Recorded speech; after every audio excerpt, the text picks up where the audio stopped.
recording there, recording here, you're recording there. Yep. Okay, Mr. Charlie Rose. Yeah. I have to read you something. Today is February 16th, 2026, and this is an interview with Charlie Rose at your home in Waxhaw. My name is Bradley Lucor, and I'll be the interviewer. Today we'll be talking about your story and your experience as a World War II veteran. Not only World War II, but other wars as well. Okay, that was all I had to say. So now if you could start by saying your name and when you were born. My name is Charlie Rose. I was born in Kansas City, Missouri on February 28, 1926, at home on East 20th Street in Kansas City, yeah. So, could you tell us a little bit about your childhood and your upbringing? Well, first, my dad was a streetcar driver in Kansas City, so we moved around a little bit. But my memory goes back to the early 1930s when I was in school. It must have been kindergarten at Askew School in Kansas City on East 27th Street.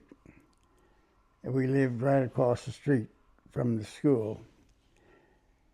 And I must have gone to kindergarten, first or second grade there. And then we moved into Johnson County, Kansas, which is right there. The state line Boulevard separates the two states. Anyway, we moved to what at that time was an 80-acre farm in Johnson County, Kansas on 75th Street. Today it's all houses. But then I went to Prairie School on Mission Road in Johnson County. And then, let's see, I was there. I must have gone the third and fourth grade there.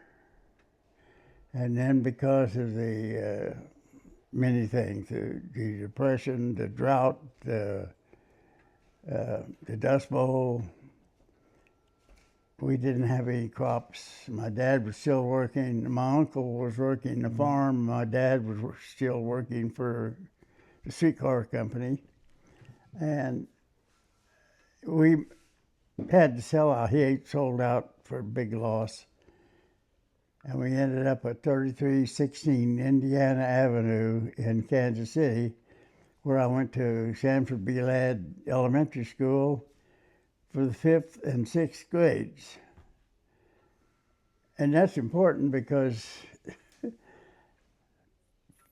when I graduated from 6th grade, I started 7th grade at Central Junior High School, but only went 1 month. Then we had to move to Fordham, to my grandparents' farm near Fordham, Missouri, which is a suburb of Springfield. And we moved around places, and then I ended up at that place right. See that picture there? Mm-hmm. That's the house that we had, a log cabin. Wow. And let me digress just a moment. Back when I was real young, maybe 8 or 10 years old, I went to Kansas to a movie. I saw a movie starring Bing Crosby about the Navy in Hawaii. And from that moment on, I decided I was going to join the Navy when I was old enough. Then I went in that house there, and we lived there 1940 to 43 when I was 17, and I joined the Navy. And then, meanwhile, I went to a one-room school, New Hope School, which is a little one-room country school. And when I went in there was 8 grades, but there was 2 other 8th graders, and I was a 7th grader. But she had us read. The teacher had us read. Well, Webb Burks was one of the 8th graders, and he read maybe 3rd grade level. And Bill Lemon, he read even worse. And then she had me read, and I read because I could read. So she promoted me to the 8th grade right there. And about a month later, I had to drop out of school and go to work. I was 13 then. 13, yeah. And I've worked ever since. So then I worked on a farm, and I milked 24 cows by hand, morning and night, worked 8 hours in the field, and I got the magnificent sum of $5 a week. Wow. I thought I was rich. But then, after about 4 months of that, my dad, meanwhile, was in the hospital, in the Veterans Hospital in Fayetteville, Arkansas. So when he got out, came home, found out what I was doing, and had a discussion with my boss, and I was out of a job. But it was a good thing because right across the road, the Virgil Anderson and Ted Hutchins, they owned the Fuhoff Trailer Company in Springfield. And they bought this ranch. We called it a ranch. It was about 500 acres because the rest of us only had 40.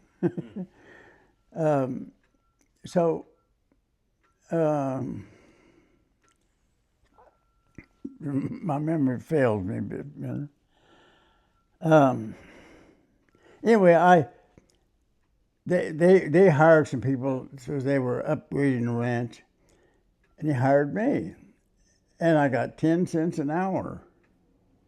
And boy, that meant if I worked 10 hours, I got $1, and if I worked 6 days, that's $6 a week. That was $1 more than I was making. So anyway, I worked that, and I guess I was working that all the way up until I joined the Navy. Yeah, and I was a tractor driver there. So then I joined the Navy when I was 17 on the 28th, and about the 3rd or 4th of March, I joined the Navy. I went up to Springfield, joined.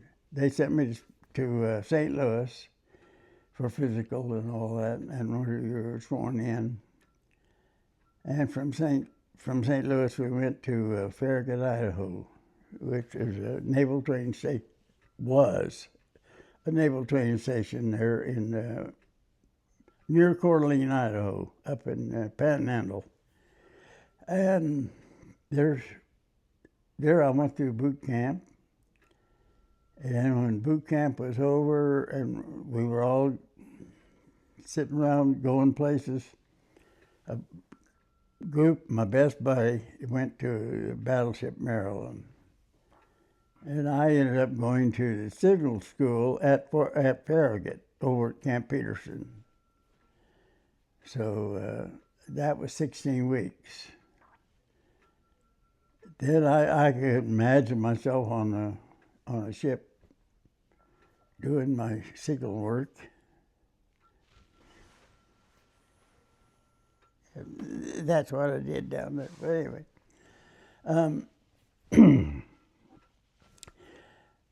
anyway, when I graduated from signal school, we went to California, down to Camp Pendleton, the Marine base. We said, why are we going to a Marine base? Well, we found out that across the 101 highway from Camp Pendleton, there was a strip of land maybe a half mile wide between the highway and the ocean. And it was a celery field and strawberry field. It had been, but now it was what we call Boat Basin. It was an amphibious training place. So the Marines and the Navy formed the Joint Assault Signal Companies. And we were one of those. So every night for about 3 months, we went in a small boat out in an LCVP, out about 5 miles up to Aliso Canyon, landed, and boy, you better keep that rifle dry. And then we walked back in the morning. We did that night after night after night, 7 nights a week, till, golly, it must have been, by this time, it was 44, yeah, early 44. And we did this, and then one day we were pulled out, and the Joint Assault Signal Companies had been disbanded. So now we were just there. Well, it turned out we were still amphibious force. So in, I don't know, March, I guess, or April, or early 44, we went to San Diego.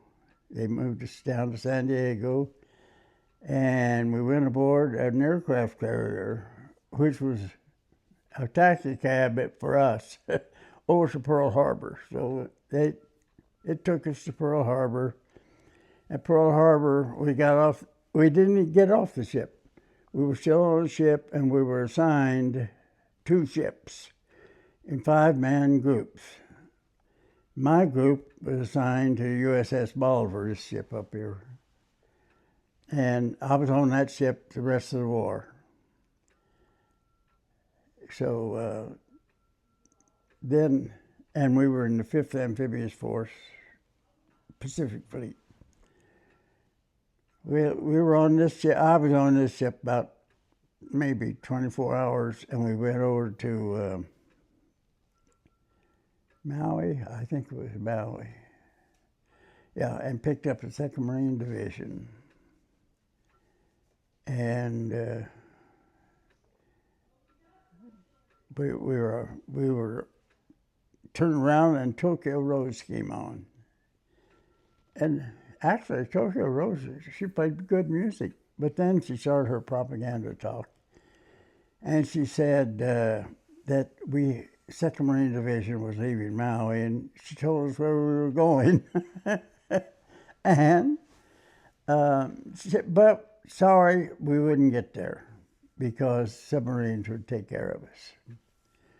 Well, that evening, we left, I guess, early morning. And that evening, the subs hit us. But they missed us. That submarine commander probably got chewed out. But anyway, his torpedo went right across our bow, missed everything, and the others went behind us, missed everything. Anyway, we ended up going to the Marshall Island? No.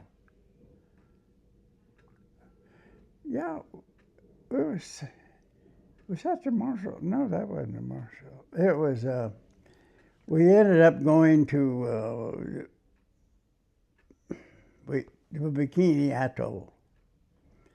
And there we met the LSTs, the landed ship tanks. We were supposed to get on the LST to go where we were going. We still didn't know where we were going. We didn't. The captain did. And finally they decided no, that the LSTs were too slow. So we went on to Saipan. And at Saipan,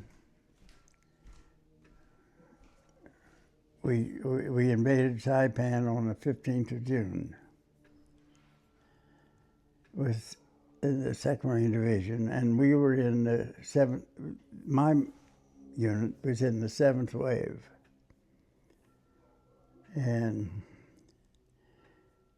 we went in, we got in the LCBPs, and went in, but the UDTs, the underwater demolition teams, had blown the reef in the wrong place, so we couldn't get in. So then we went back to the LST, which were there. We went aboard the LST and got in a Marine troop carrier, amphibious thing. And we went down, the LST opens up and drops a big ramp. Well, we were on that ramp, and you just sit there and wave, and plop. Yeah. Anyway, it was pretty scary. And there's only about that much freeboard. I think about a foot, really. And anyway, when we went into the reef, and I don't know how many of us there were, but I remember that we were in this one, there was one on our right and one on our left, and we went in and we hit that reef and we went up like this. This one went up like this. You could hear the coral breaking. And this one flipped over backward, took all the men with it. And we were up there doing this. And this one over here on the right, it flipped over sideways. And by this time we were up like this, and I was ready to leave the and the old chief grabbed me and said, just hang loose. And we were like this, and all of a sudden that reef broke, and we went there and went right on in. So, and that's where we met land war head on. It wasn't pretty. So, I don't like to talk about that. Anyway, we were there. We landed on 15th, and we were there about 10 or 12, 14 days, something like that. And we were taking on casualties. So we took the casualties. We went back to our ship. Ship was full of casualties. So then we went back to Pearl Harbor, got rid of our casualties. Well, we put them in the hospital there. And then we went over to Hawaii, loaded the 77th Infantry Division, Army Division.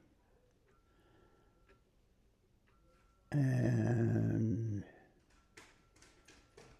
we saw Hilo Hattie and her hula girls. They put on a show for us. They're on the wharf. Anyway, we loaded the 77th. That was the New York National Guard outfit. And anyway, we went down to Guam, and we took Guam back from the Japanese. They didn't want us to take it back, but we did.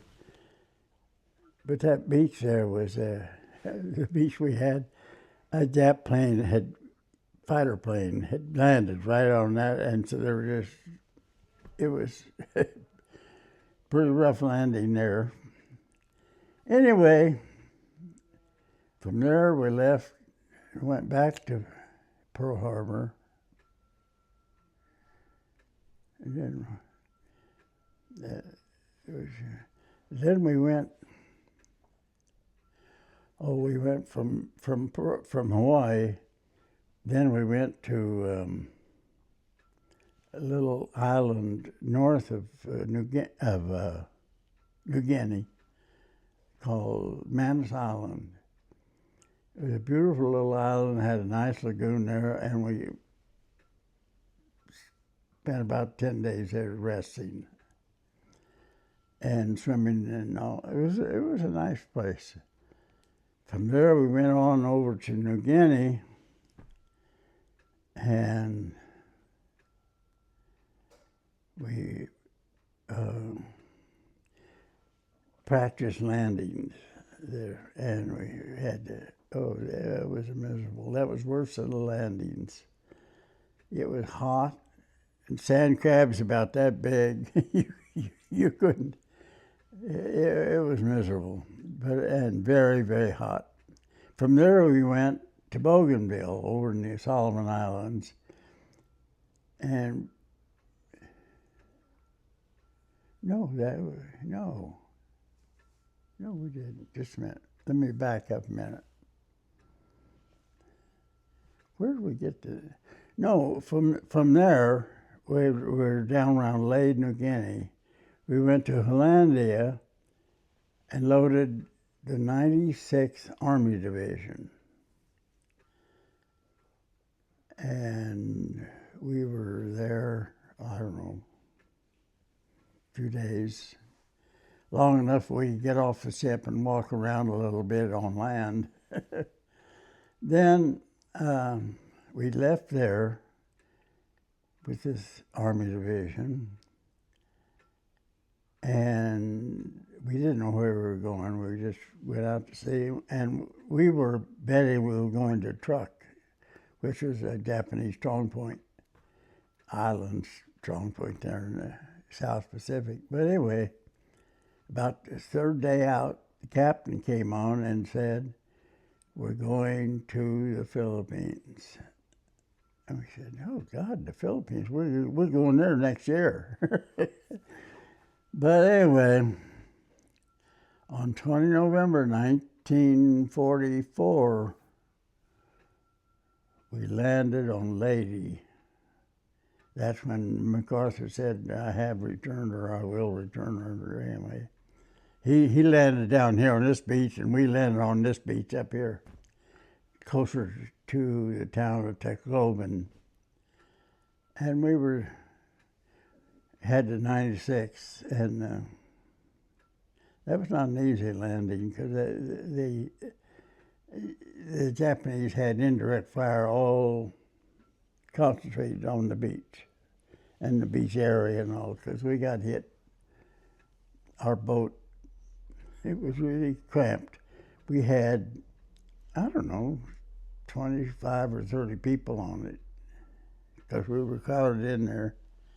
And we got hit one time by a mortar or an artillery shell. The boat next to us on our right was empty. It was carrying ammo and rations because it came from a different ship. And it got hit twice. And when we landed, just as we landed, it was hit the second time. It dropped its ramp, and the coxswain, that's the driver, came off that boat next to us, and this left foot was dangling. He had I don't know whatever. Well, obviously he lost his foot, but whatever else happened, we don't know, or I don't know. But we were there, I don't know, 5 or 6 days, a week. And all of a sudden we looked out and all the ships were leaving. Every ship, the ocean was bare. And we thought, what? And we were on, we didn't know it, but the Second Battle of the Philippine Sea was taking place out here. And so all the ships had to, we were in a lagoon there, so all the ships had to head for the open ocean and away from the Japanese fleet. And so we were abandoned, and we spent, a week or so on the beach. The Army had moved on inland, and we no longer had artillery shells coming in because they were worried about the Army up there. The Japs were. So anyway, we were there at Tacloban, and we didn't have a ship. We didn't have anybody. There were no Americans, just us. And the Army had moved on inland, so it left just, I don't know, there were 10 or 15 of us and our chief. And we sat there, and the Filipinos were nice, though. They showed us, they'd skin you up a tree and pick a coconut and bring it down, and they showed us how to use our bayonets to open it up and all.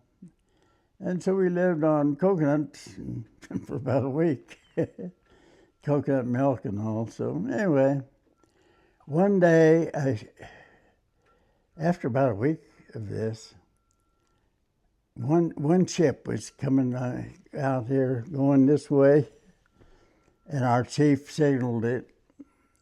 Luckily, we were signaling, so we signaled that ship, and they agreed to take us aboard. So we took us aboard the George F. Elliott, PA-32. Anyway, they said they were going to the Philippines. We said, they were going to New Guinea. We said, yeah, doesn't matter to us, just as long as we go. We went back to Hollandia. And as we were going into, Hollandia is a big bay, like San Francisco, right in there. And as we were going in, the ship was coming out. We looked over, it was our ship. So the ship stopped. We transferred to our ship. We said, where are we going? We're going to the Philippines. We said, oh God, we just left there. Well, they had a load of troops on, so we went back to Leyte and to the north side of Leyte. And that's where I saw my first, I didn't know it, but I saw my first kamikaze plane. And he came down, his motor was off. And he came down, we were right here, and he came in. I thought he was going to hit her. But I didn't know about these. But actually, he missed us, barely missed us. And there was a cargo ship right here. He hit it right at the water line, blew a tremendous hole in the ship. And all of a sudden, we saw all this Army equipment falling out of the ship into the water. And turned out that was our first kamikaze. And it was also the first time we ever saw P-38s, American P-38 fighter planes up in the air. And boy, they took care of those Japs in a hurry. There was about 3 or 4 P-38s, and I don't know, how many Japs there were, but there were a bunch of them. Those P-38 just knocked them all off. Anyway, then we left there and went. That's when we went to the Solomon Islands, to Bougainville. Yeah, at Bougainville, we loaded the 37th Infantry Division, Ohio National Guard outfit. And they were so anxious to see us. They'd been, the Battle of Bougainville, it was in 42.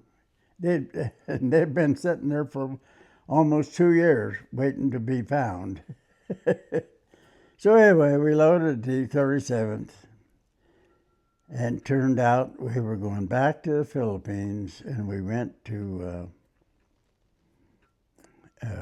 we went up by Manila, and then we went up to Lingayen Gulf in the Tennessee, Lingayen Gulf, which is where the Japs invaded when they took the Philippines. Anyway,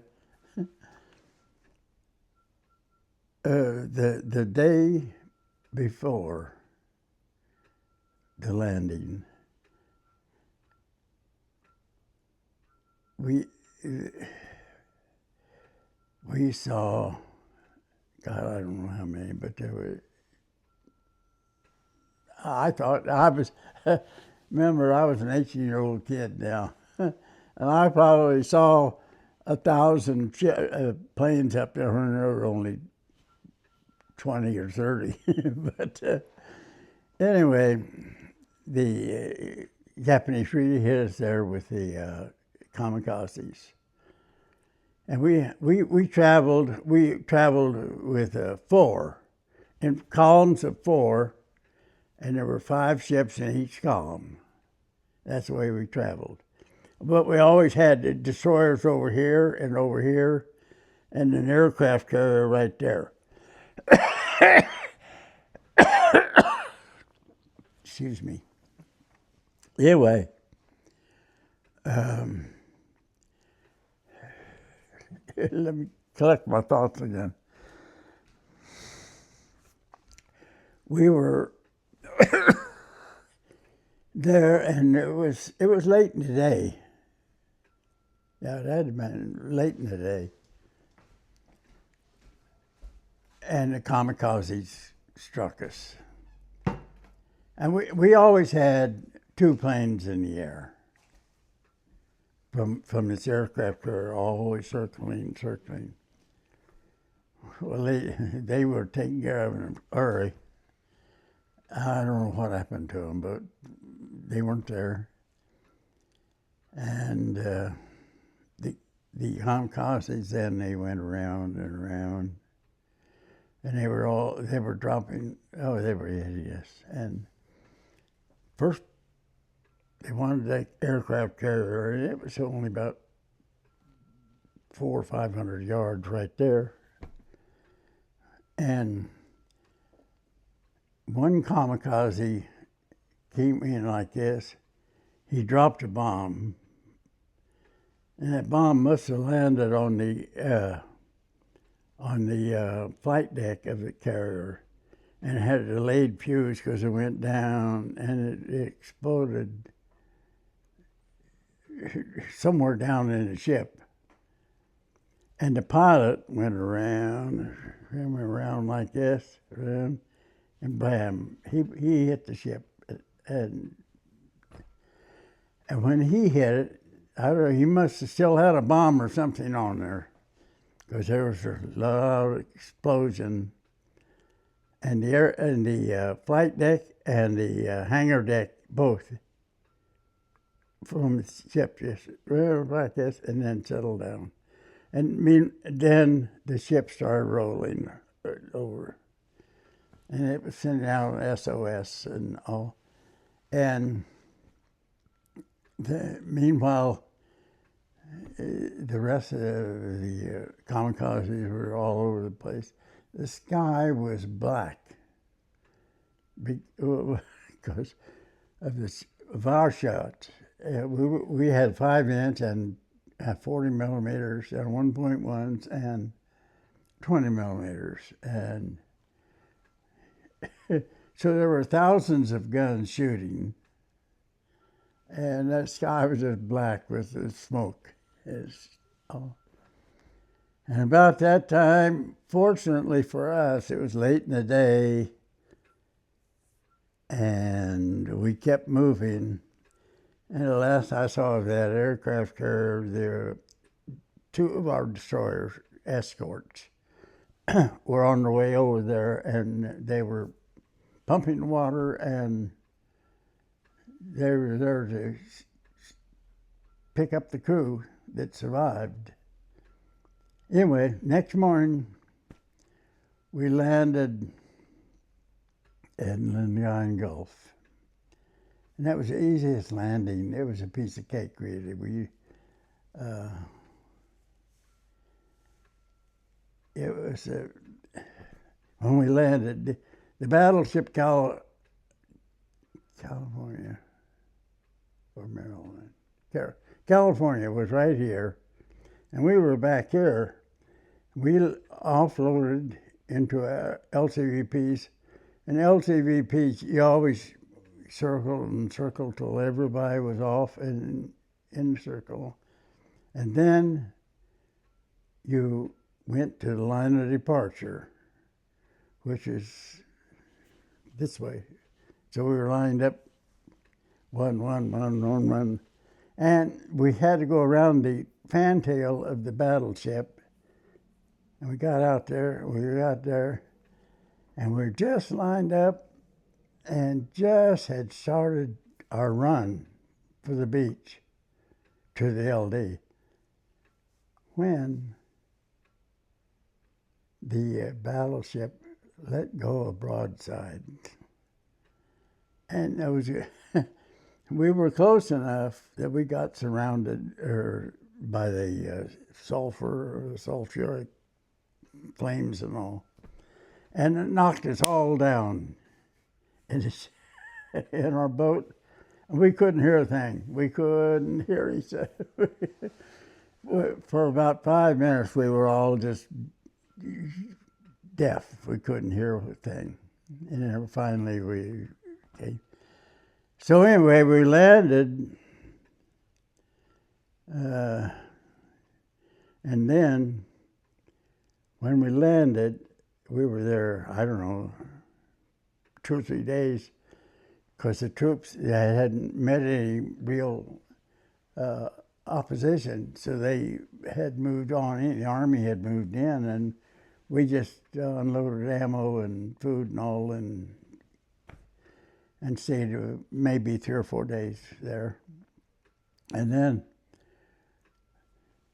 meanwhile, we didn't know it, but that battleship, and I think it was the California, had received two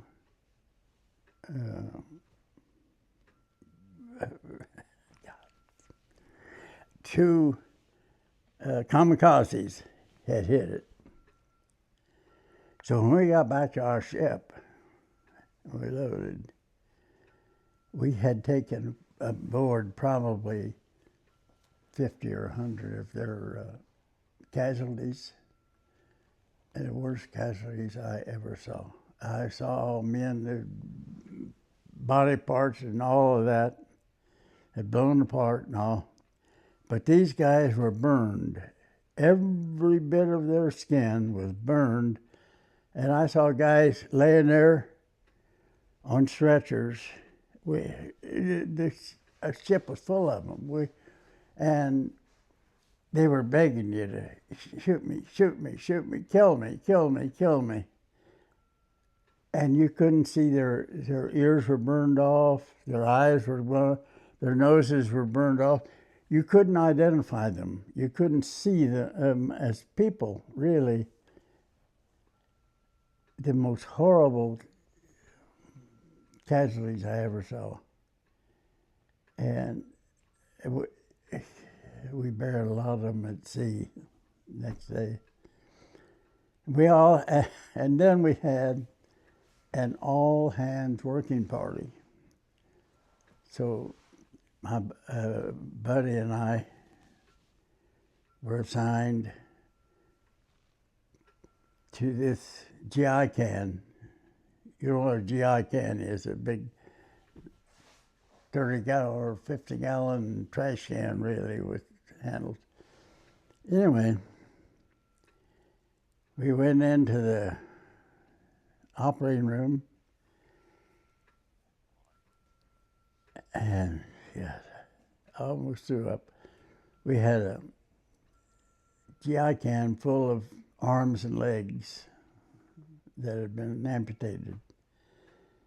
We had to carry it to the fantail, and by this time, we had to wait till it was dark, and then we dumped them over the side.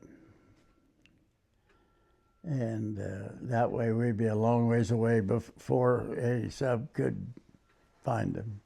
Anyway, those are the most horrible casualties I ever saw. And I often wondered if any of those guys survived. Because it was bad. It was bad. Anyway, from there, that was at Lingayen Gulf. Oh, from Lingayen Gulf, then we went to Ulithi, which is a string of little islands. It's an atoll. Some of the islands are maybe 5 acres in size, but we went. There was a bunch of them, and there. No.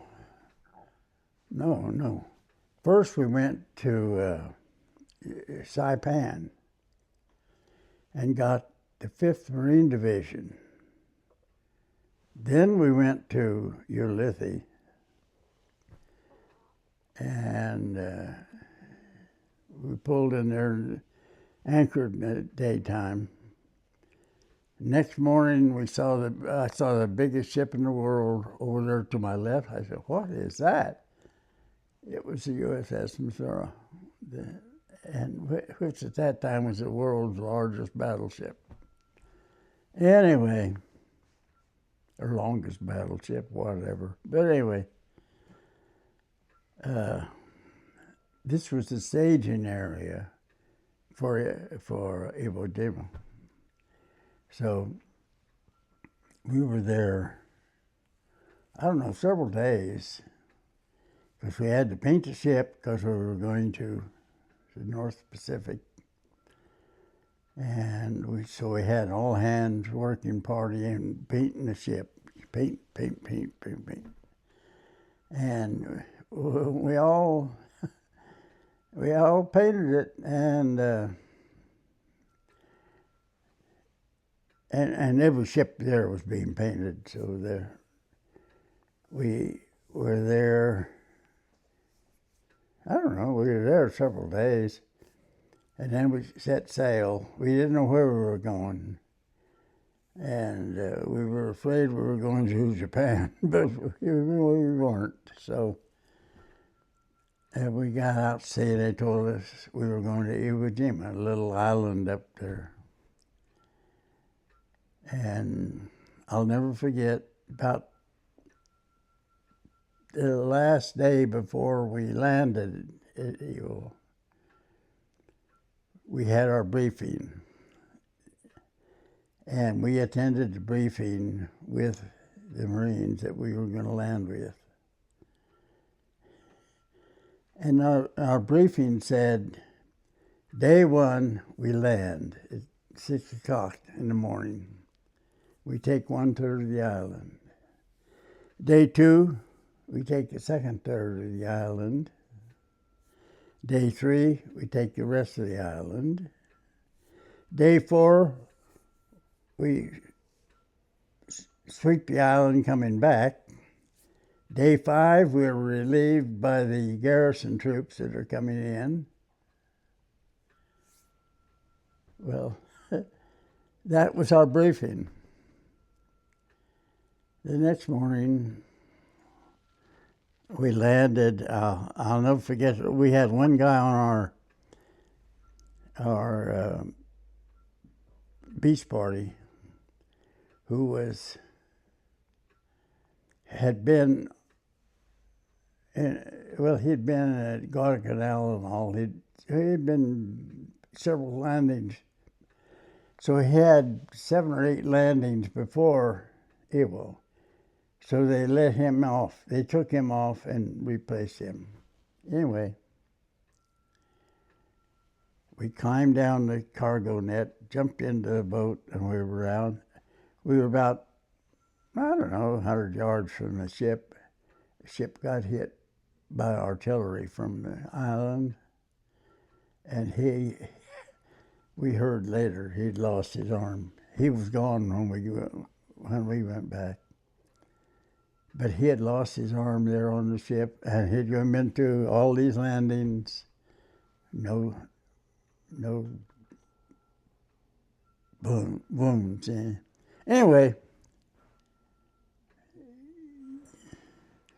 well, Iwo was not pretty.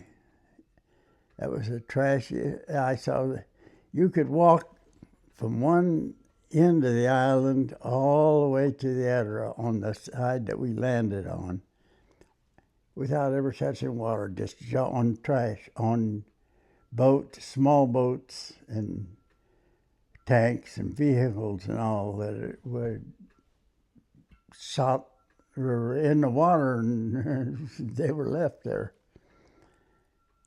And they were still there when we left. But anyway, we ended up there. We landed at the foot of the mountain, Suribachi. We landed. It come down like this, and then up, and we landed right here. So that we had Suribachi on our left, and the little valley right up here, and all. Anyway. And now, God, I kept thinking of the briefing we got. We were supposed to leave in 5 days. We'd be gone. 5 days, we were this far inland. Oh, Lord. And I saw more dead people there, I think, than I ever saw in all the other places. And I've often wondered about this. When they say they brought everybody home, the Seabees dug a trench. They had I don't know what, some sort of a machine. They dug a trench about 10 feet wide, I'd guess, and probably 50 or 60 feet long. And it was a grave, and it was very deep, and we just dumped dead Marines in it. And I've often wondered if how many of those Marines were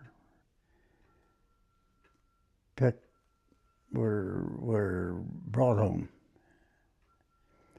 But anyway, as it turned out, we landed on the 19th of February, which is my wife's birthday.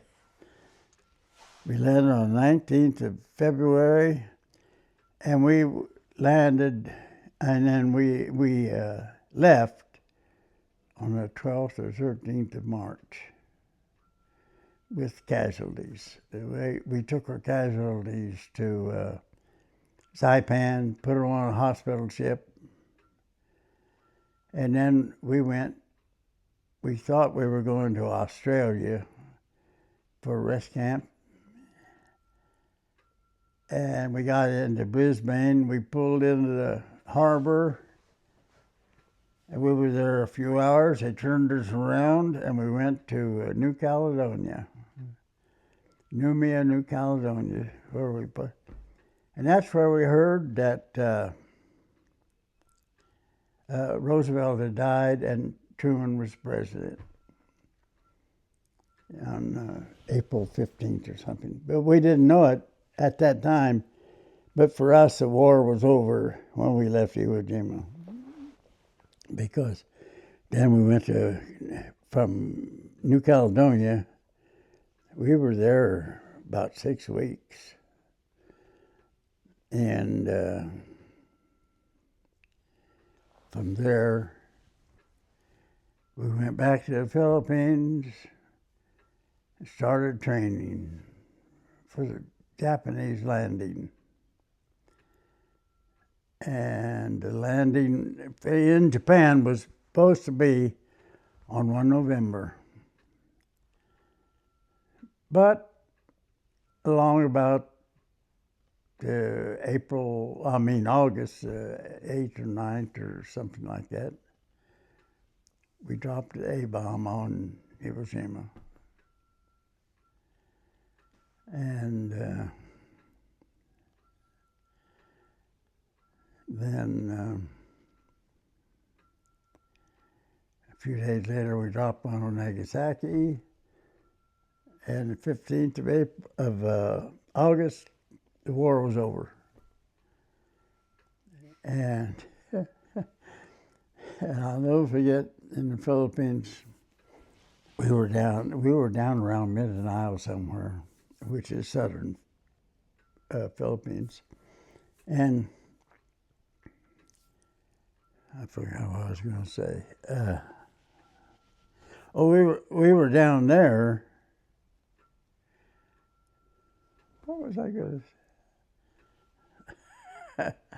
I'm having one.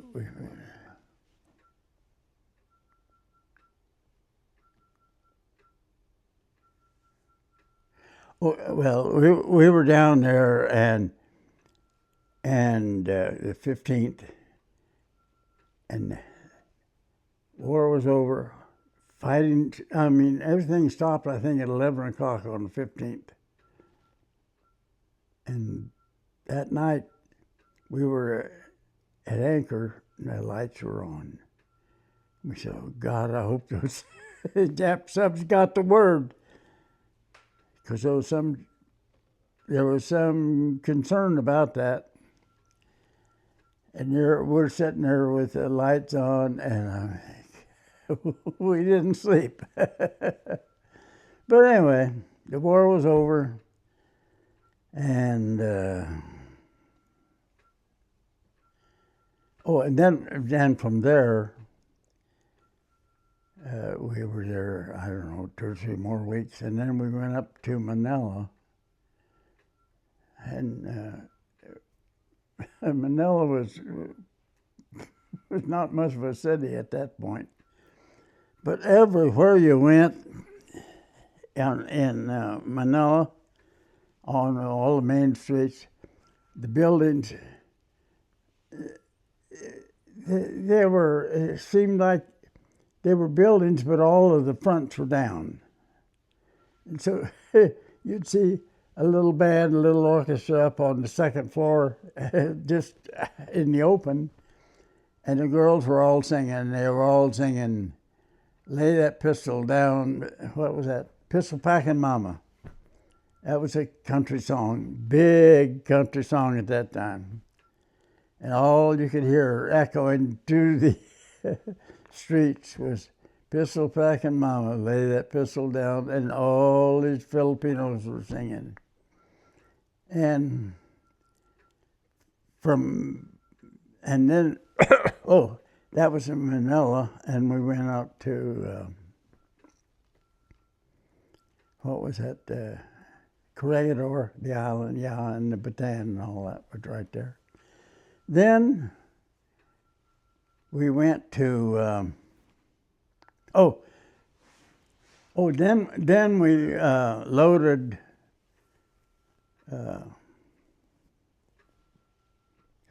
what did we load? We loaded American PWs to come home. They'd been at Cabanatuan and the prison camps there. So they were a sad-looking group. And we brought on some more doctors, and we took off for San Francisco. We got to San Francisco on the 20th of October. That was Navy Day then. And that was fun. We went under the Golden Gate, and there were women up there and all that. And big sign over here on Angel Island, which is off to our left, there was a signboard as big as his house saying, "Welcome home, well done," or "Job well done," or something like that. And anyway, we dropped our the prisoners off at Fort Mason, and they were sent to the hospital there at Letterman. And we went around to, what is it, Fisherman's Wharf? Yeah, no. Is that Fisherman's Wharf? Yeah. Yeah. Yep. I went around to Fisherman's Wharf, which is near Candlestick, the later Candlestick. And then from there, next day, all sailors is 20 points, or 40 points or less were taken off the ship. Went over to Treasure Island. Treasure Island, we were there, oh God. I'm surprised the island didn't sink. It was man-made,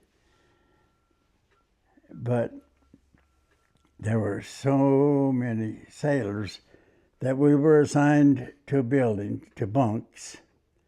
3 men to a bunk. You had 8 hours of sleep and 16 hours you walked around. 8 hours you slept. And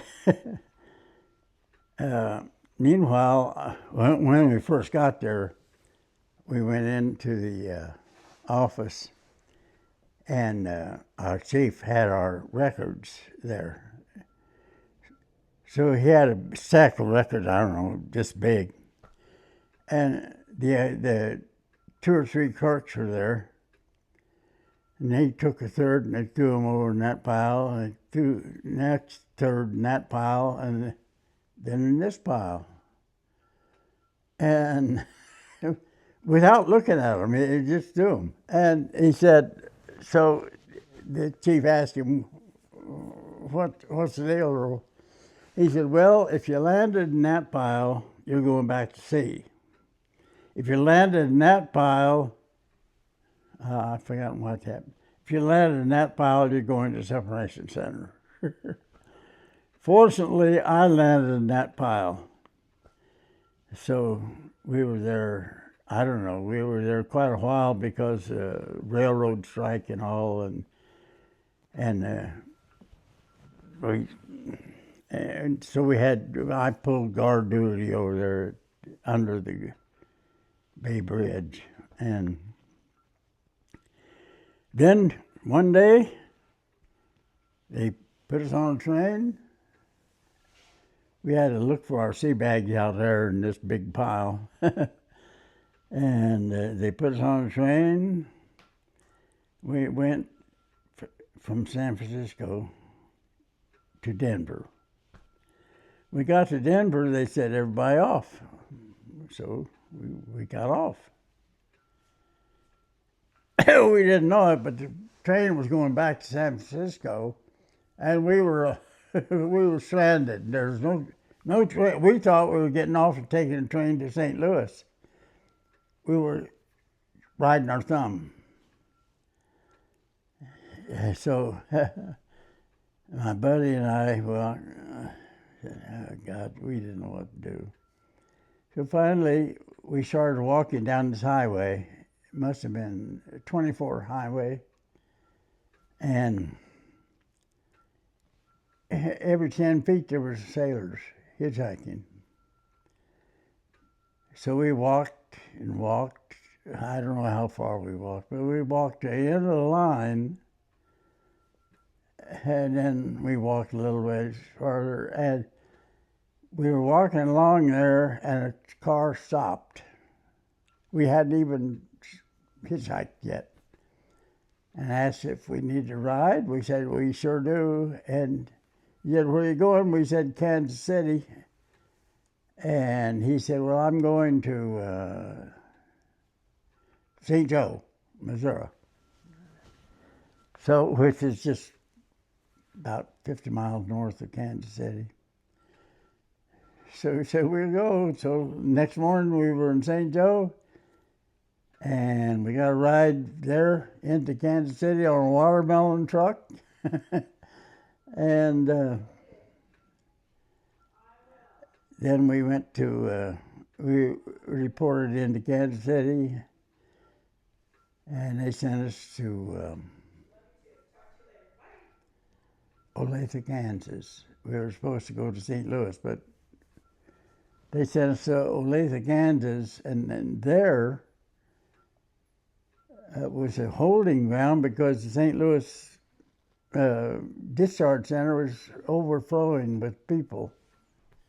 So we got into Olathe, and we walked this office in there, and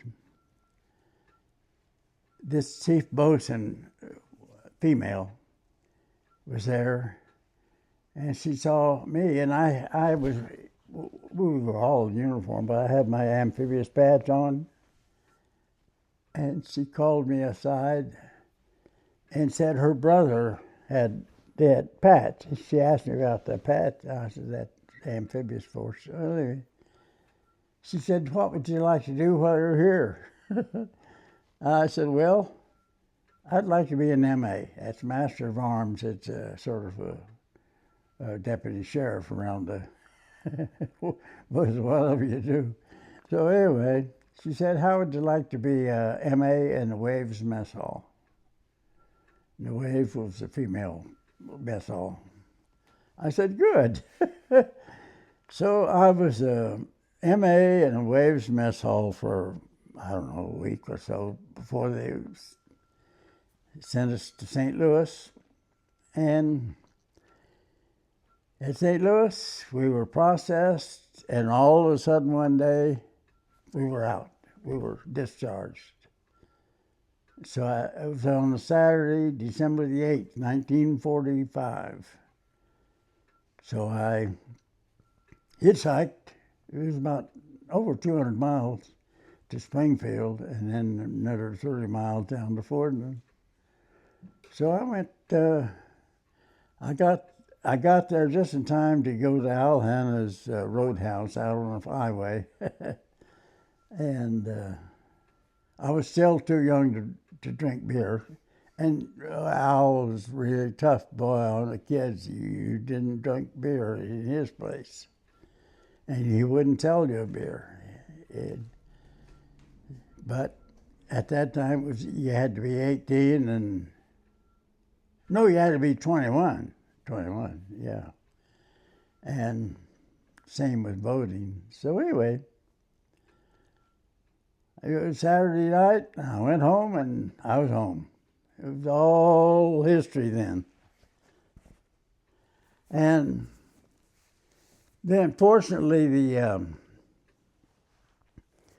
Congress had passed the GI Bill. And the GI Bill had many, many, many advantages. But at that time, one, I couldn't go to school because I had no way of going. And I didn't have the farm in my name, so I couldn't farm. And there were reasons why I couldn't. So finally, I could join the 5220 Club. You got $20 a week for 52 weeks. And I signed up for that. And I said, this just doesn't seem right. So I got one check. And I said, I joined the Army. Went up to Springfield, joined the Army. And, well, I went to Springfield to re-enlist in the Navy. And all of the recruiters were in a group there. So I asked the Navy, where can you send me? He said, well, you'll go back to the Pacific or to the Boston Navy Yard. Those are your two choices. And the Army man was standing right there, and I looked over to him. I said, "Can you send me to Germany?" He said, "Sign here." So I signed there, and I was in the Army. And I did my basic training at Camp Polk, Louisiana. Then I went to Germany via Camp Kilmer and New York City, Idlewild. And next for that was in 46, and then I 47, 48. In 49, I came back. I went to the Army Chemical Center in Maryland. I was a radio man in the Army because I had been a signalman. I knew the Morse code and all that. So I was a radio man and in Germany. So now they sent me to the Army Chemical Center as a signalman. So I was a radio man there. I set up the ham radio station K3 WAG at, this is back in the 40s, in 49 in Maryland, Edgewood, Maryland, which is the backside of Aberdeen. And that was in 49.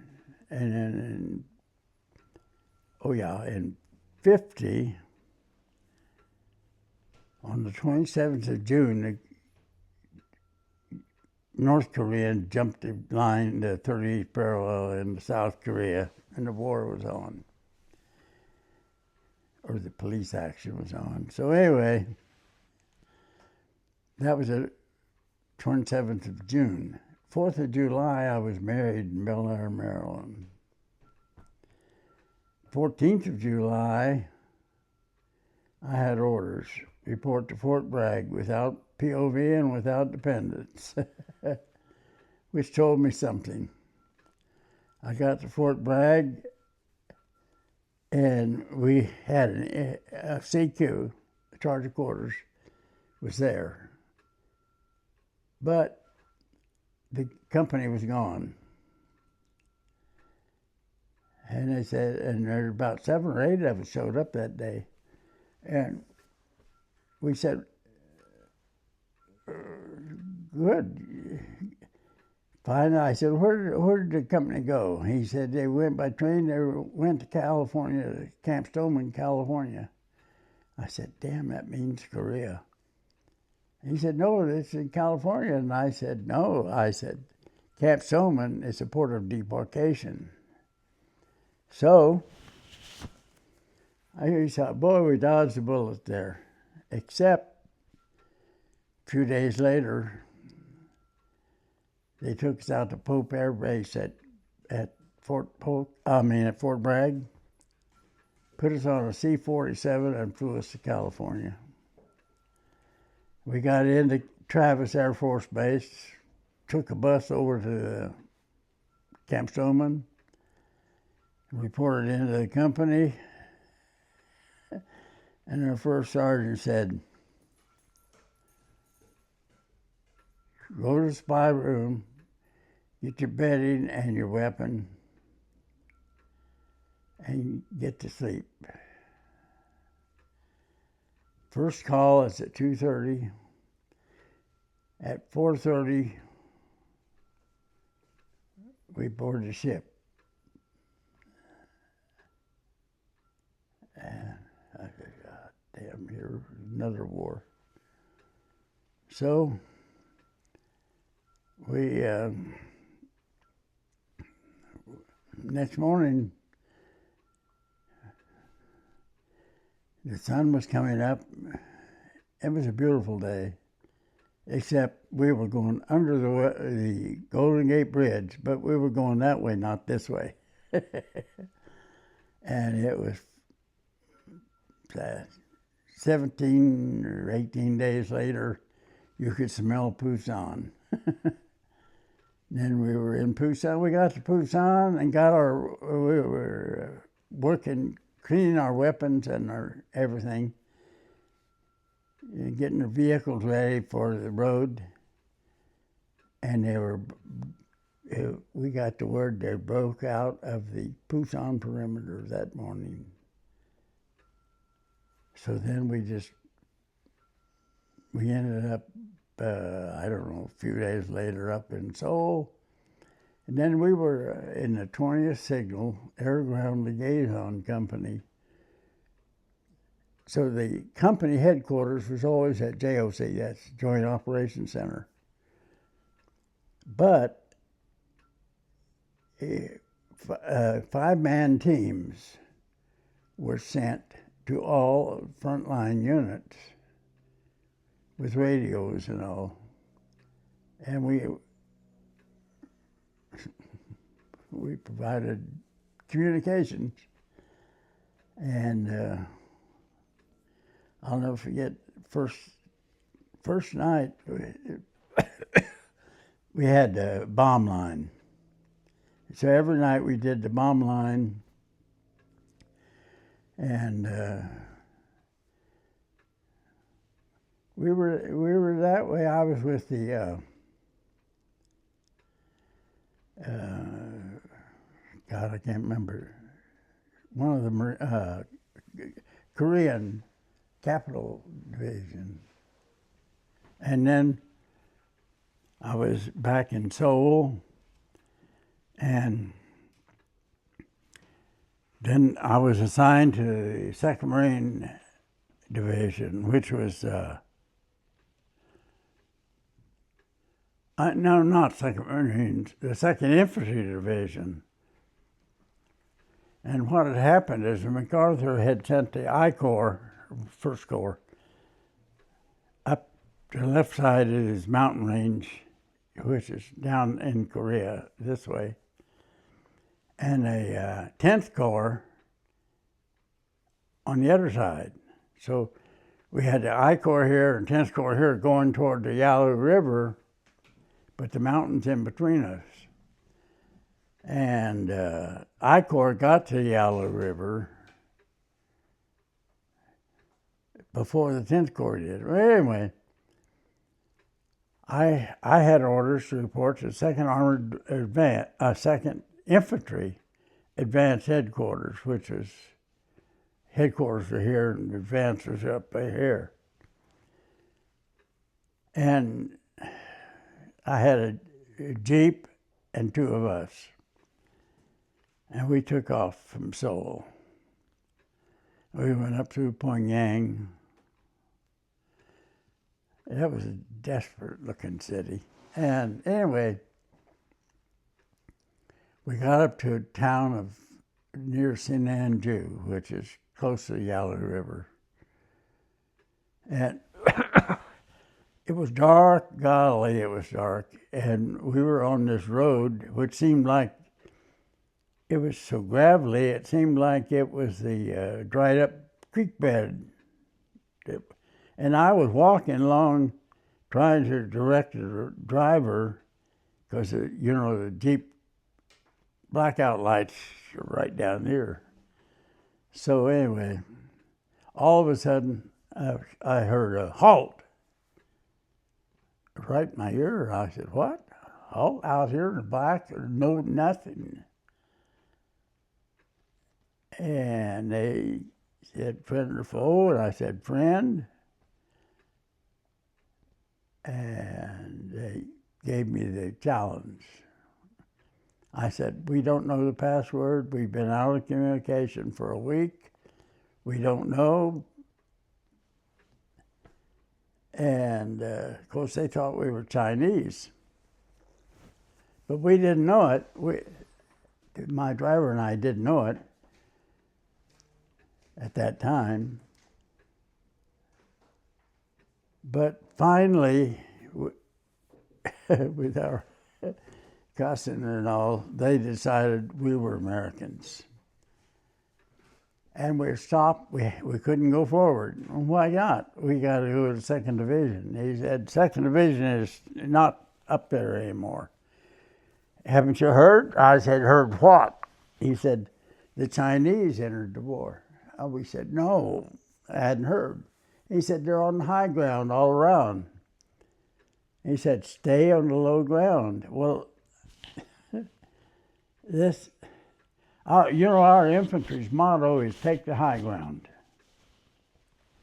And so we said it didn't make sense that the enemy was on the high ground, we were on low ground.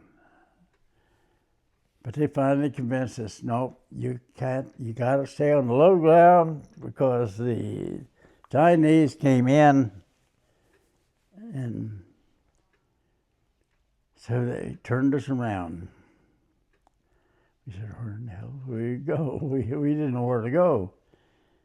So we turned around and went back.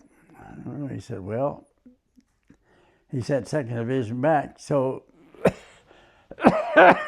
we knew the main route that they were on. The next morning, we saw 2nd Infantry Division was lined up along this road, all burned out and trashed.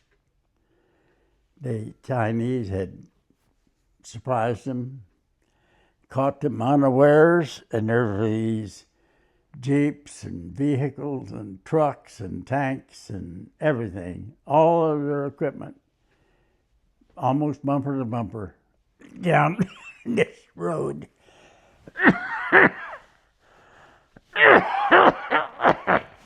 Anyway, so we didn't know what to do. We said we'll go back to Seoul and we'll find our company. We didn't know we didn't have the frequencies or anything of our radio, so because those were with the 2nd Division. Well, anyway, I taught and taught and taught. I don't remember how we got back, but we were on the road then for maybe a week before we got back to Seoul. Because at night we would hide, and in the daytime we'd travel, because the Chinese would hide in the daytime and attack at night. And so somehow, I don't remember how we did it. I don't remember how we got gas. We had to have gotten gas some way. And I don't remember how we ate, because we obviously can't go a week without eating. So anyway, we got back, and we got to Seoul finally after a week of this. And when we came into Seoul, we were coming down this main street here, whatever street it is, Boulevard or whatever. We saw this big mountain up there, or a big stack of something, looked like a building. And a lot of troops were around there. We got up there and we saw it was nothing but beer. It was cases of beer. Very high. There must have been 10,000 cases there. And because our ration was 2 cans a day, but we never got it. Anyway, all these GIs were loading their backpacks and pockets and whatever with beer. And then the word came at 5 o'clock. The engineers are blowing the bridge across the Han River, and we all had to cross the Han River. So we were one of the last vehicles to cross the Han River, but we didn't have any beer. We didn't need any because we found beer all the way around. The guy is heavy, walking, carrying. There's a case here and a few cans here, a few cans there. And finally, we didn't know where our company was. So finally, after a few days, how many I don't remember, but it was a few days later that we found the company down in Daegu, which is, say, 100 plus miles south of Seoul. And we went in, we reported in, and the first sergeant said, "Where you been?" And we told him, and he was mad. Because then he had undo his records because he had reported us as missing in action. MIA. We saw a few Chinese, but we didn't didn't interact with them. Anyway, so then we're back with our company finally. Then they, after a few days, they decided to send me over to 10th Corps. And so I went out to K2, the airfield there, and they had me waiting there. And finally, a flight of M80s, 80, or jets. The first jets we had, it came back from a bombing run or something, or a gunnery run of some kind. Anyway, one of the pilots was assigned to fly me in an L5, which is a little observation plane, up to 10th Corps. So, and it was almost dark.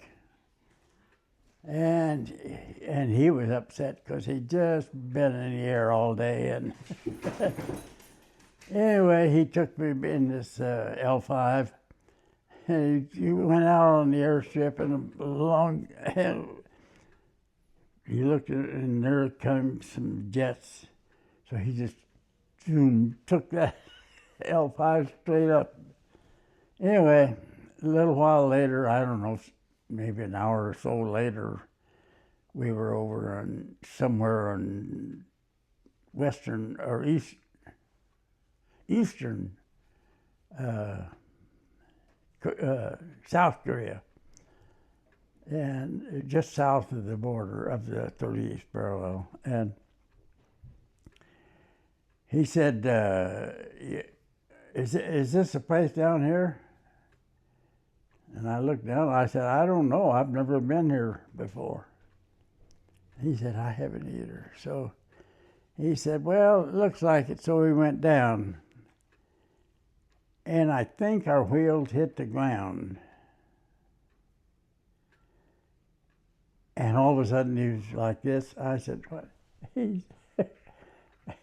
And he could see it better than I could, that these were enemy troops. And he stood that thing on his tail and went straight up, and they were shooting at us with rifles and guns of some kind, whatever. They didn't get us. Anyway, turns out a few hours later, we landed at the right place. And I unloaded, and we were there. I reported to the company, to the shack that I was supposed to, and they said, well, find a place. There was no place to sleep, and it was night now. So finally, we just laid down on the ground. We had our summer sleeping bags. Summer sleeping bag, as you know, is nothing but a blanket with well, anyway, we couldn't sleep. It was ice. The ground was all ice. And finally, about, I don't know, early in the morning, 4:30, 5 o'clock in the morning, Air Force man came out, and he had a thermometer. We said, what's the temperature? He said, 37 below. And we were sleeping, and he was taking the temperature and all because he had to call the planes in. So anyway, that wasn't a very happy experience. And then what happened then? Oh, then we finally went.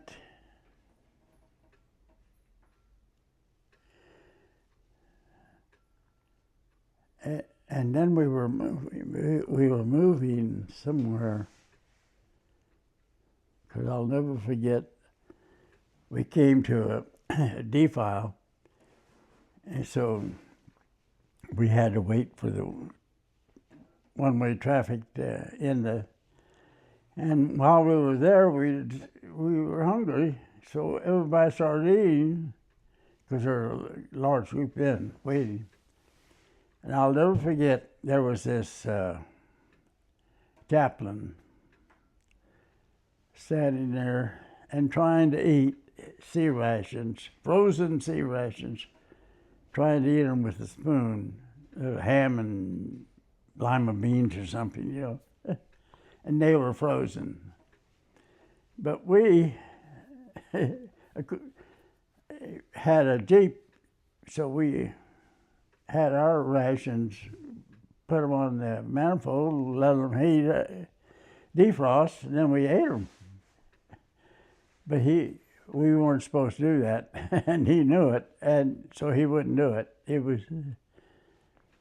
So anyway, then we finally got through that, and we ended up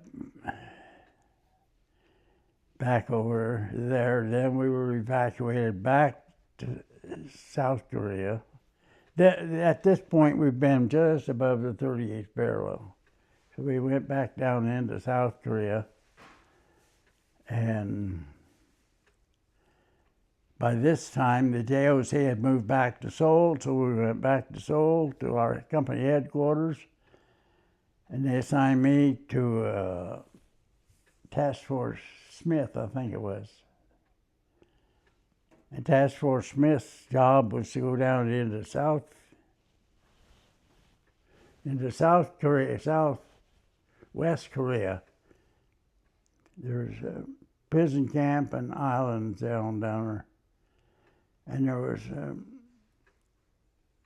a rebellion of some kind going on. So we had to go down there and put out the fire. And we finally got down there, and whatever it was, the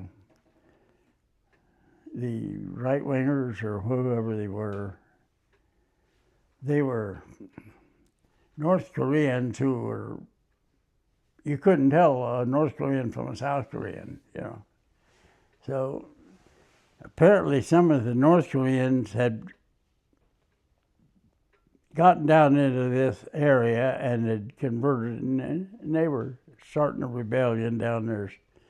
So we put that out. And I ended up back in Seoul some way. Oh, then I went to R&R. It was my turn for R&R, so I went over to Japan for a week. I guess it was a week.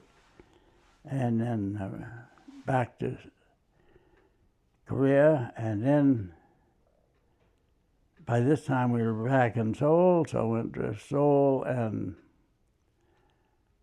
we had, and then it was time for me to come home. My records had been lost, and that's why I stayed extra, because I spent 16 months there, and I should have spent less than 12. But my record had been destroyed somewhere. So anyway, on the 31st of December of 1951, we were carrying our bags, our duffel bags, a blinding snowstorm out to the lifter took us out to the ship. We got on the ship, and I said, boy, I'm glad to see this snowstorm, because now I'll never have a pleasant memory of this place. Little did I know that, I don't know, 20, 30 years later, I was at Fort Ord, California, and playing golf with a couple of Koreans. Accidentally, I didn't know them. But we were playing golf, and they said, you could go to some way. I don't know, they knew I'd been in the Korean War, and they said, well, you can go get a free trip back to South Korea. The Korean government will pay your way. I said, no thanks.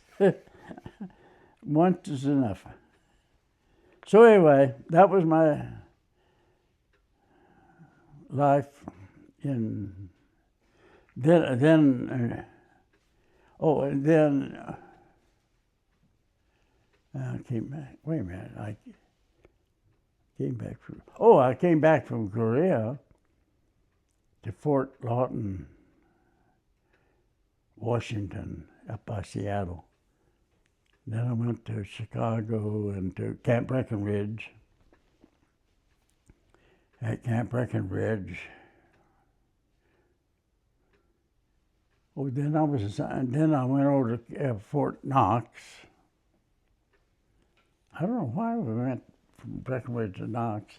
And then from Knox, I got orders for the Brave Rifles, 3rd Armored Cavalry Regiment at Camp Pickett, Virginia. So I went to Camp Pickett. And I was at Camp Pickett. We got there, I don't know, April or May of 52. Yeah, 52. And then in October, I had orders. Meanwhile, I'd applied for OCS. In Korea, I'd been offered a battlefield commission, and I turned it down. I said, no, I'd rather go to OCS, learn how to be an officer, or what to do. So anyway, I applied over there, and it finally came through when I was at Camp Pickett. And I was interviewed, and anyway, I ended up going in early November of 52. I went back to Fort Knox to the Armor School, and I was there till May the 1st. April 30th, I was discharged from the Army. May the 1st, I was called to active duty as 2nd Lieutenant Armor. And then I was a 2nd Lieutenant, and I went to Fort Hood, Texas. And I was there, and I was a platoon leader in the 702nd Armored Infantry Battalion. And the only notable thing there was that while I was there,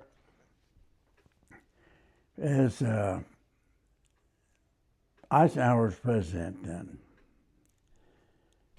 So he and the president of Mexico were going to meet at Laredo, Texas, for the Falcon Dam was being dedicated. So they were going to be there, the two presidents, we were going to be there for the dedication. And so my unit, my battalion, 702nd Infantry, was assigned to go to drive down to what?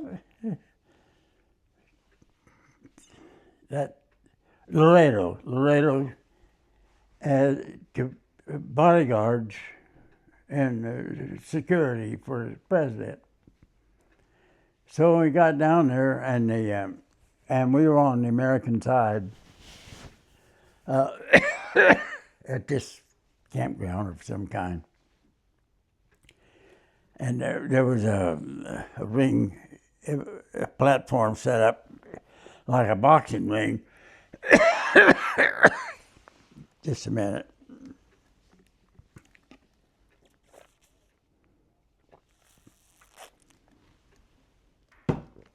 Anyway, it was a boxing ring that the two presidents were on to make speeches. And so there's four corners, and I was at this corner over here of the boxing ring when the president made his speech and dedicated the dam and all. And then they went over to Mexico, but we didn't go because the Mexican army had the security over there.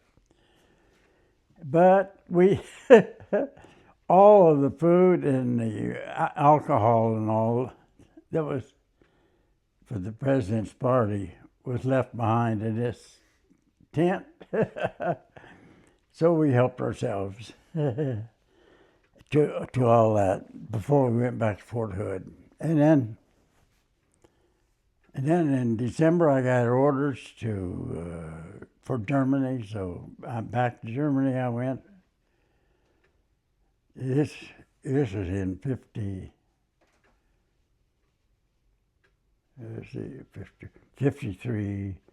It was in 53, 54 period. In 54, yeah, January 54, yeah. Because February, yeah, because in March of 54, I ended up back in Germany, yeah. And then I went to the, I was assigned to Tank Company, 169th Infantry Regiment, 43rd Division, at Nuremberg, Firth, which is a suburb of Nuremberg. And that was a National Guard outfit from up in the east, Connecticut, Rhode Island area. So, I don't know, a few months later, that's when I made, 54. Yeah. Then after just a few months, the 43rd was deactivated and the 9th was activated. And so then I was in 9th. We became Tank Company 39th Infantry Regiment, 9th Infantry Division. We just changed numbers.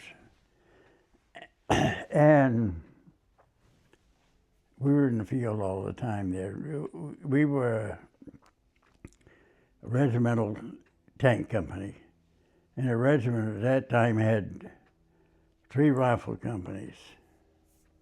Well, it had 3 battalions, and we were with the 1st Battalion. The 1st Battalion had 3 rifle companies. And every time one of those rifle companies went out, tank company went out for a practice or whatever. So we were always gone. We were always out in the field somewhere because the three companies would rotate. And we didn't have anybody to rotate with. So anyway, we went there, and then 54 and 55. In 56, the Army came up with a plan they called gyroscope, where they would, instead of transferring individuals, they'd transfer entire units. So the 5th Division, 5th Infantry, was at Fort Carson, Colorado, and we were here at Firth. So we were going to gyroscope with them, and I was on the advance party, so we gyroscoped to Fort Carson, and there we became a training outfit mostly. And by this time I'd made first lieutenant. I was the first lieutenant, and I was first lieutenant, and then I was executive officer of this tank company. Then I became the company commander, and I was company commander of tank company 39th. Then I was transferred to 68th Armored at Fort Carson, and there I was headquarters company commander. And then one day they were asking for company grade officers to volunteer, especially armored. And the company grade is captain, first lieutenant, second lieutenant. So anyway, I volunteered, and I ended up being accepted, and I was the first lieutenant, so then I was on the advance party of the what turned out to be the 2nd Squadron of the 9th Cavalry Division, 9th Cavalry Regiment. So we went back to Germany, and this was in 58. And there I was executive officer, C Troop, and then I became the S4's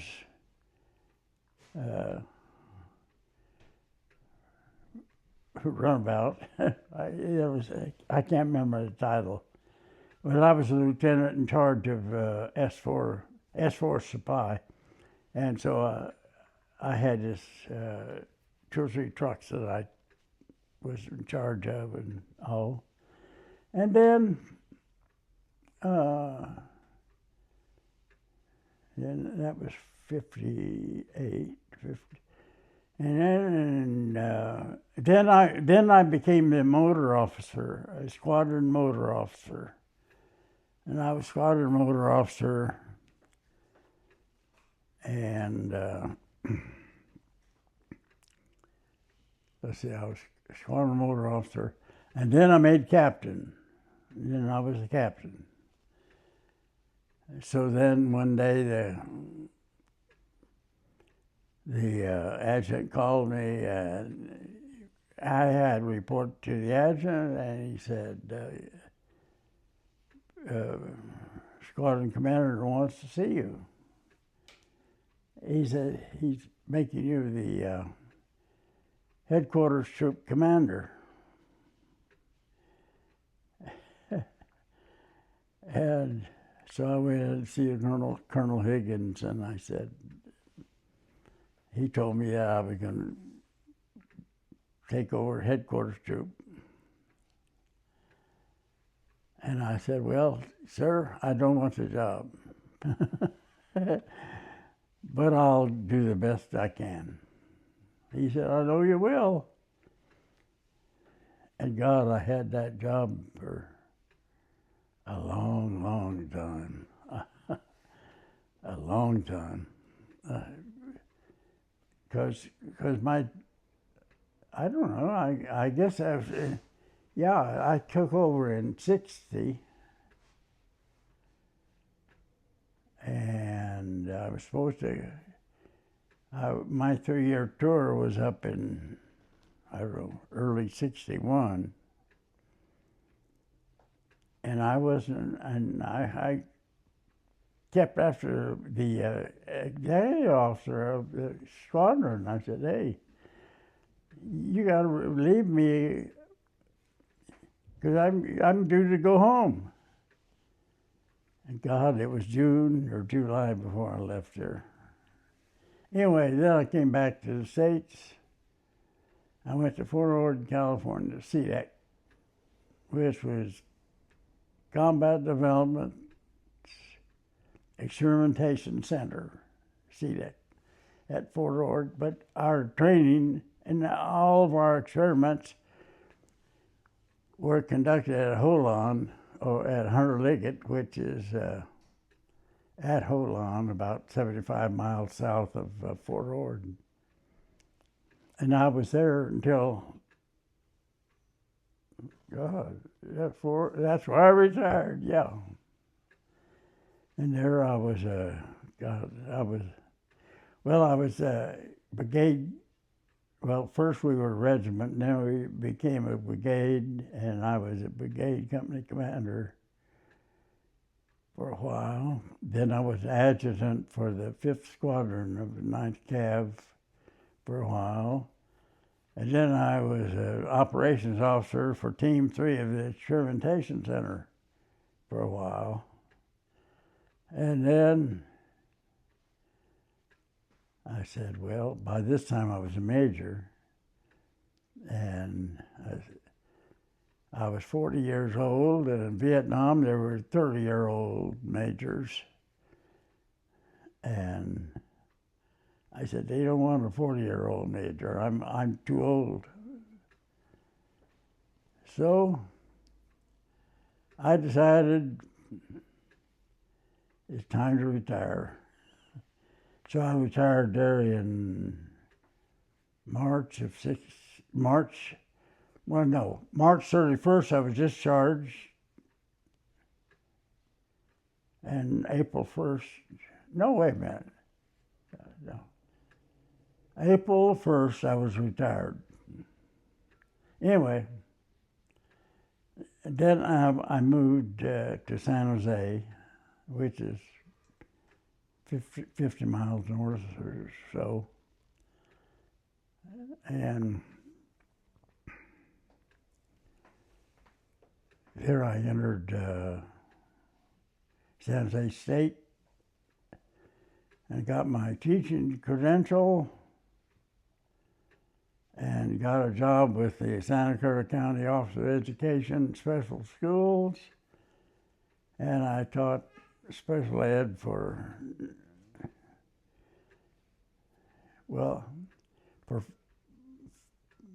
17 years, and then I was a resource specialist in special ed for the last 4 years. And that brought me up to 89. 89, I retired, and I entered my third career, which was traveling and playing golf. And that's all I did then for, first, I should digress. In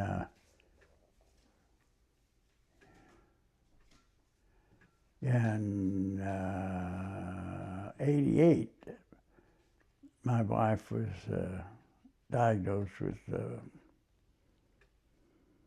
cancer, stomach cancer. And so then we went to an operation, chemo, chemicals, everything. and she passed away on the 9th of August, 1981. So then for the next 17 years, I was by myself. And in 90, and I used to go back to Springfield, Missouri. I had two brothers and one sister, and two sisters there for a while. But then one sister and two brothers were permanently there. And so one time when I was there, 96, I think it was,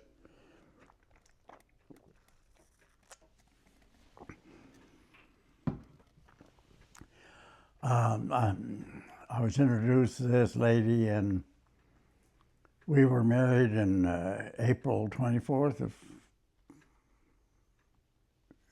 98.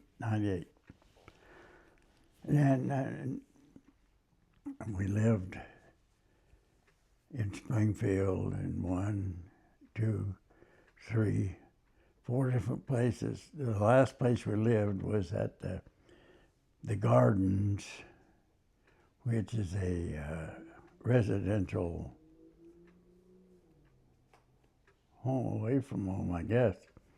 Anyway, there we had everything except medical care. You live your own life, you have an apartment, and that's it. But they provide the meals. And we lived there, we moved there September 15th of 2020. And then November 7th of 23, my wife fell, broke her sacrum. I don't know. I call it her pelvis, but it was her sacrum. Anyway, and she went to the hospital, and from there, on the 19th of November of 23, she moved to long-term care at Elfindale Manor in Springfield, where she is today. And I stayed there at the Gardens. That was November 9th, she went there. All of 94, and until last March of 90, no, that's 25. Yeah, March of 25, then I moved here to Waxhaw with my daughter and son-in-law. And meanwhile, I fell a couple of times, had a couple of accidents with motor scooters, and motor scooters, mobility scooters. And so here I am. And I've been here now almost a year, and life couldn't be better. And I love this country. I should have discovered this country maybe 70 years ago. But maybe I was seeing it differently then. But it's a nice country. I like it. And I often wonder why they didn't cut out. It seems like they just cut enough trees to build something, and they just moved into the forest and cut these trees and built a building, and cut these trees and built another building. And anyway, I really like it here in Waxhaw. I think it's a nice country. And that's my story. Thank you, Mr. Charlie Rose. This is the end of the February 16, 2026 interview with Mr. Charlie Rose. Yeah. Interviewer was Bradley Lucor. Okay. You can turn it off now. Is that it? That's it. Okay. Now that interviewer asked you way too many